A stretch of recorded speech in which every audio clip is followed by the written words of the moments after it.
তিনি যখন রোদের মাঝে খোলা আকাশের নিচে হাঁটতেন, সাহাবারা তাকিয়ে দেখতেন আমরা ভীত সন্ত্রস্ত, আমরা এই রোদের মাঝে বাইরে যেতে চাই না, যেখানে ধান দিলে খই হয়ে যাবে, চাল দিলে মুড়ি হয়ে যাবে।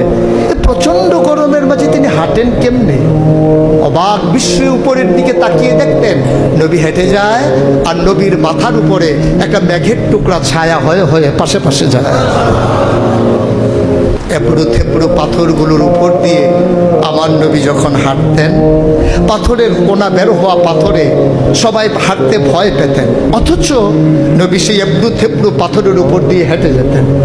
তারা চিন্তা করতেন নবীর কদমের নিচে এই শক্ত পাথর পড়লে উনি কি ব্যথা পান না?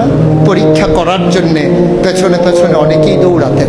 দৌড়ে দৌড়ে নবীর কদম মুবারকের নিচে যে পাথর পড়ে গিয়েছিল ওরা হাতে তুলে দেখতেন নবীর কদমের সম্মানে শক্ত পাথর তুলার মতো নরম হয়ে গেছে। এ নবী আমার, এ নবী আপনার নবী, এ নবী আমাদের নবী। আমরা প্রাউড ফিল করি।